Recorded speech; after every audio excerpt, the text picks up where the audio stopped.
திருச்சியில் இந்திய ஜனநாயக கட்சியின் நிறுவன தலைவர் பாரிவேந்தர் செய்தியாளர்களை சந்தித்து வருகிறார். அதன் நேரலையை பார்க்கலாம். அந்த அளவுக்கு அதுக்கு ஹெல்த்தி உள்ளதா இருக்கணும். இது எல்லை இல்லாத அந்த மூளையை முழங்கடிக்கிற ஒரு தன்மை உள்ள அந்த மதுக்கடைகளை திறந்து இன்னைக்கு எல்லாரும் தெரியும், மதுக்கடைகள் தான் இன்னைக்கு நாட்டை கெடுக்கிறது என்பது தெரியும். கெடுத்துட்டு என்ன செய்யறாங்க பார்த்தீங்கன்னா, இப்போ உடல்நலம் போயிடுது. இப்போ நாட்டில் 2 விதமான சக்தி நாட்டுக்கு. ஒன்றுக்கு இயற்கை வளங்கள், ஒன்று இன்னொன்று மனித வளங்கள். மனித வளம் என்பது எப்போன்னா, மனிதர்கள் உடல்நலத்தோடு இருந்தால்தான் அந்த வளத்தில் சேர்க்கப்படும், இல்லைன்னா பூமியில் புதைக்கப்படும். அன்னைக்கு இளைஞர்களுடைய இன்னைக்கு யாருமே உழைக்கணும், கஷ்டப்படணும், சம்பாதிக்கணும், குடும்பத்தை காப்பாற்றணும், நான் உயர்ந்து நிற்கணும், அதற்காக நான் உழைக்கணும், தொடரணும் அப்படிங்கிற இளைஞர்கள் அந்த இது இல்லாமல் போச்சு. இப்போ நம்மளாம் பெரிய பேசிக்கிறோம், சீனாவை விட நம்ம நாட்டில் அதிகமாக இளைஞர்கள் இருக்கிறார்கள். ஆகவே 2020 மிகப்பெரிய சக்தியாக விளங்கும் தமிழ்நாடு சொல்லிக்கிட்டு இருக்கிறோம். அது உண்மைதான். அது யாரை தவிர, தமிழ்நாட்டு இளைஞர்களை தவிர மற்ற இளைஞர்கள் மனதில் வைத்துக் கொண்டு தான் அதை சொல்லுகிறார்கள். தமிழ்நாட்டு இளைஞர் வேலை செய்ய தயாராக இல்லை, சோம்பேறியாக ஆகிவிட்டான், உழைக்க தயாராக இல்லை, போராட தயாராக இல்லை. எனக்கு இருக்க மினிமம் கேரண்டி என்ன, மாசானா சில வசதிகள் வருது, அரிசி கிடைக்குது, அது கிடைக்குது, இது கிடைக்குது. மனிதன் யாரும் உழைக்கிறவனுக்கு தான் உயிர் இருக்கிறது அர்த்தம். உயிர் இருக்குமானால் அவன் உழைக்க வேண்டும். உயிர் இல்லை என்றால் அதாவது சொல்ல, வாழ்வே அசைவு, அசைவே வாழ்வு. ஆக உயிர் இல்லாத மாதிரி ஆயிடுறான். இன்னைக்கு அது மாதிரி ஒரு வெஜிடபிள் ஆகிட்டு இருக்கான் இளைஞர்கள். அதுதான் எங்களை போனுடைய கவலையெல்லாம்.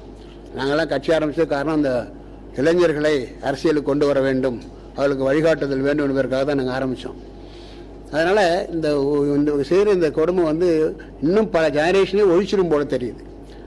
ஆகவே இந்த குடியினாலும் இந்த மாதிரி இளைஞர்களுடைய உழைப்பை உறிஞ்சியது காரணமாகவும் இன்றைக்கு தமிழ்நாடு இப்போதைக்கு மட்டும் ஏதோ இருக்கிற மாதிரி இருக்குன்னு, பல காலங்களில் வருகிற காலத்தில் போட்டிகளில் நாம் எங்கேயோ போய்விடுவோம், இல்லாமலேயே போய்விடுவோம். அதுதான் எங்களை போனுடைய கவலையெல்லாம் இருக்கிறது.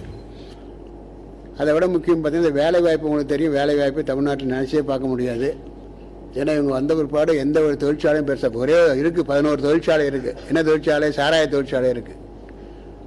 உங்களுக்கு தெரியுமில்ல, திமுகவுக்கு ஒரு 6, அதிமுகவுக்கு 3, காங்கிரஸுக்கு 2. அதில் பல ஆயிரம் கோடிகளை சம்பாதித்து அதன் மூலமாக இந்த மக்களுக்கு இலவசங்களை அள்ளிவிடுவது மட்டுமல்ல, எல்லாம் நாங்கள் இருக்கிறோம் பார்த்துங்கிற போது நான் சொன்ன மாதிரி உடல் உழைப்பு கெடுக்கிறது இதுதான் நடந்துக்கிட்டு இருக்கு. இந்த இலவசம் கூட இப்போ ஆஃப்லேட், இது சில விஷயங்கள் இப்போ தான் உண்மை வந்திருக்கு. நம்ம தமிழ்நாட்டு மக்கள் இலவசம்னா எல்லாத்தையும் வாங்கி வாங்கி பழக்கப்பட்டவர்கள். இலவசங்களை கொடுத்தால் இவங்களை மயக்கலாம் என்கிற அந்த உண்மையை இவங்க தான் ஆராய்ச்சி பண்ணி கண்டுபிடிச்சிருக்காங்க, அந்த 2 கட்சிகளும். அதுலேயும் குறிப்பாக பார்த்தீங்கன்னா, அரிசிங்கிறது அடிப்படையானது, தேவையானது.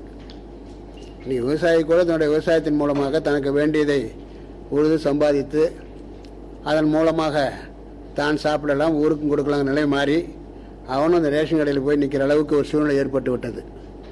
இந்த மாதிரி சூழ்நிலையில் அந்த 20 கிலோ அரிசி என்பது எனக்கே கூட சில நாட்களுக்கு முன்னாடி தான் தெரியும். அம்மா அரிசி கொடுக்குறாங்க போல இருக்குது. அதுக்கு புதுதான் பேர் கண்டுபிடிக்கிறாங்க, விலையில்லா அரிசி. இலவசம்னா என்ன, விலையில்லா அரிசின்னா எப்படி சொன்னாலும் உண்மை ஒன்று தான். அது எப்படி விலையில்லா அரிசியாக போகும்?